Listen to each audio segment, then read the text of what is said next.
There was a previous version of this video where I was very angry.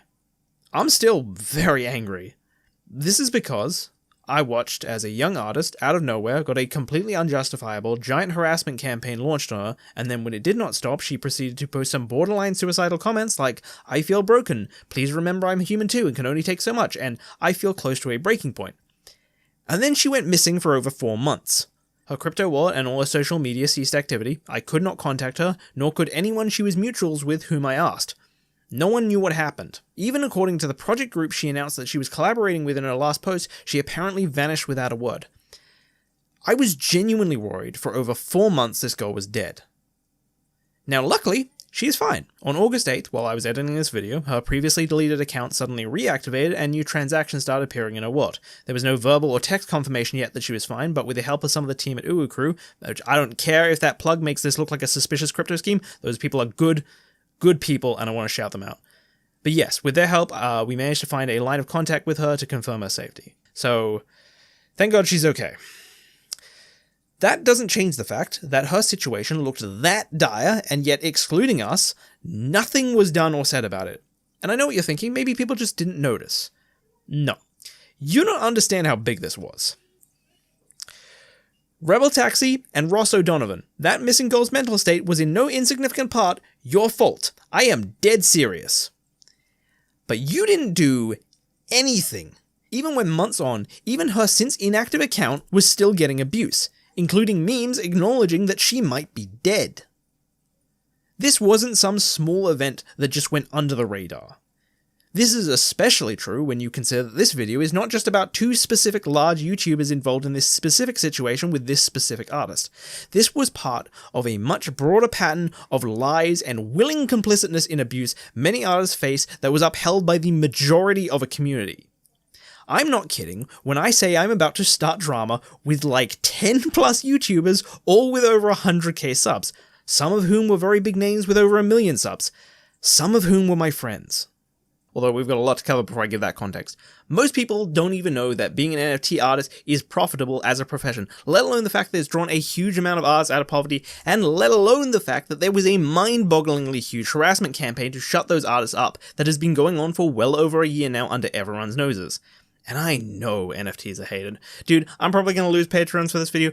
I don't care. My pride in myself, the pride that I get from the belief that I'm a person with honor and a conscience, refuses to let me sit here and say nothing. If my channel implodes tomorrow, it will have been a worthy death. And if that happens, which it might, remember all my stuff is public domain. Download this video, re-upload it, put ads on it, stick some Amazon referral links in there, make some money for yourself, have fun. I can't stop you, and I don't want to. As long as this message gets out, I'm happy. In my previous videos, I might seem sort of calm and just sort of going about my businesses with videos as per usual, but the truth is I have been waiting until I had the time, money, and evidence to make this video, because my blood has been boiling consistently for the past 7 months. I cannot stress how genuinely angry I've been at the audacity of these hypocrites.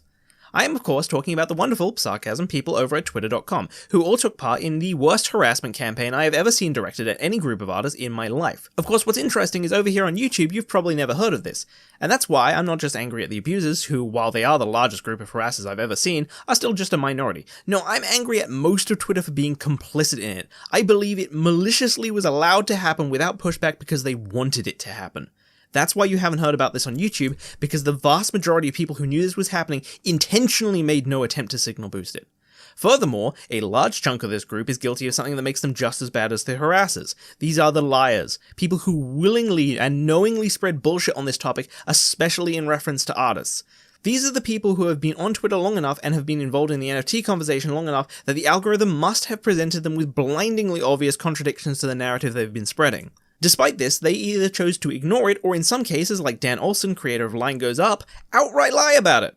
I'm not even talking about the people who didn't do their due diligence and search out counter-arguments to make sure they weren't punishing artists monetarily for nothing, although that was negligent and inconsiderate. I'm talking about the people who must have logically had the contradictions naturally recommended to them through Twitter's algorithm and said nothing and continued to propagate lies so far-reaching that it became the commonly accepted opinion even on YouTube, where an admittedly highly researched 2-hour video somehow managed to omit incredibly obvious contradictions and even lie directly to the viewers, of which there were 8 million.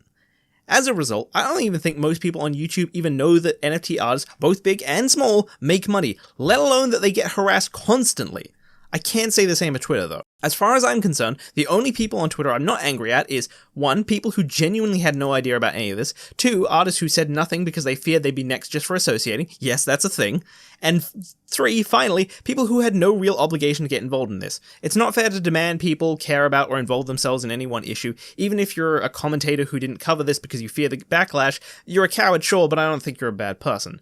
The main thing I care about is malicious intent and hypocrisy. That is to say, I'm not angry at people who didn't pretend to care about artists, because that's the thing that makes me really salty. I feel like most of Twitter had an obligation to get involved in this, and it's why I'm so angry at the majority of Twitter, because up until a few months ago, I genuinely believed Twitter was a pro-artist platform. Twitter is full of what I call pro-artist posts. Twitter's absolutely covered in posts about how you should treat commission artists, don't repost art, don't pay an exposure. God, there are so many posts about encouraging artists to charge what they're worth and condemning working for exposure.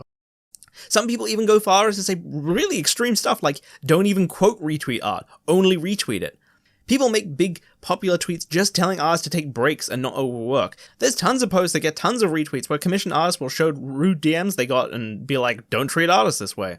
I feel like I myself have learnt commission etiquette from this stuff. Like, I now understand the steps of the commission process and I don't ask for changes on the base sketch after they've already done the line art. I've even retweeted stuff like this, like retweeting to atone for my sins. Although I can't find that post anywhere, it's somewhere if you scroll down far enough. On a larger scale, people talk about things like industry crunch all the time and how it's bad for artists. People will make artist appreciation posts to signal boost them all the time, and whenever some foreign policy shit goes down in another country, Twitter is really fast to recommend artists from that country that need your help, encourage you to donate, stuff like that. This happened for Russian and Ukrainian artists when the war started, and it's happening now in the Philippines at time of writing. A year ago, when Season 4 of Attack on Titan was coming out, people were posting "Thank you Mappa" in response to a lot of the criticism, and to be fair, hate, as well, that the studio was getting over an admittedly fairly rushed product. Mappa isn't even the animators, it's the studio that accepted the budget and timeline and forced its animators to work to it. But, okay, the point is, I thought their heart was in the right place, or at least that's what I thought. A couple of months ago, Twitter was all about the New Deal for animation, a movement centered around how animators get paid less for animated shows than if they were live action, and how they are demanding more pay and to unionize and other stuff like that. Unionization is a really big one as well, actually. I've seen a lot of them in the past, and Twitter is absolutely covered in posts about how artists are overworked and underpaid. Terms like underpaying, minimum wage, crunch, these are all things that come up all the time. And solutions can be everything from supporting artists, free healthcare, crediting artists, unionization, UBI, demanding more pay from companies, encouraging people to pay artists more or not complain about rates, and just a month or two ago, complaining about charging more for commercial rights. That's something I saw. I never see pushback on these posts, and you will see these ideas echoed wherever you find artists on Twitter. Like, I remember when, the shitstorm that started when Elon Musk posted a picture without crediting the artist. That's probably, the only time I, ever saw, even a small amount of pushback. And I think that was only just because they liked Elon Musk. Wherever there's a viral tweet about art stealing, no one pushes back on it. It's unanimously pro-artist.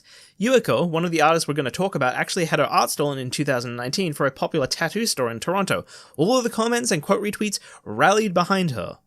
So, I think it's pretty fair to say that for most people on Twitter, or at the very least, most of the people on Twitter that use, it for art, are pro-artist. And yet, the reactions I'm going to show you in this video, not just the harassment that gets almost zero pushback, but the liars, the complete lack of sympathy for any artist's individual situation, and even the people willing to dish out severe punishments and boycotts despite seemingly no attempt to make sure their justifications were correct, these somehow all make up the vast, vast majority of comments about NFT artists, and it just doesn't make any fucking sense from the pro-artist platform that I thought this was. One of the reasons I'm going to get so angry in this video is because that pro-artist mentality seeped into me years ago from Twitter. It's why I try my best to pay my artists well, why I put myself in debt to give my artist severance when we parted ways suddenly, even though we didn't have a contract or agreement. It's how I got the idea to do Pirates of the West, our yearly charity drive for the Animated Dormitory project. Most of this mentality came from me being on Twitter and being like, you know what? Yeah, artists are awesome. We should support and protect them. But apparently, all of you were fucking lying, because the second something came out that radically lifted artists out of poverty, everyone flipped on a fucking dime, and for some reason, I am the only motherfucker out here who is consistent. So this is the story of how something incredibly good happened, and the people who apparently wanted that good thing did everything they could to stop it. Insults, ostracizing, harassment, and wherever they could, pretended that none of the positives or nuance existed, including the thousands and thousands of artists who, I cannot understate this, had their lives radically changed for the better. Just to be clear, I have no problem inherently with anyone being against NFTs or choosing not to support someone who takes a part in it. I don't even have a problem with you being misinformed about it. But if you did that while putting on an air that you care so much about artists, that's different. Even if you don't like NFTs, if you claim to care about artists, I'd at the very least have thought you would politely boycott and maybe even look into counter-arguments just to make sure you weren't throwing the people you claim to care about under the bus for no reason, especially when you're being presented with blindingly obvious contradictions. I'd at the very least expect you to not ignore that. And if you were doing that, while not just ignoring contradictions, but actively lying about it, abusing and ostracizing artists, or, and this one really pisses me off, pretending any artist doesn't exist because it's not convenient for your narrative, that's what I have a problem with. That's what makes this a story about how Twitter backstabbed artists. Part 1. Line goes up.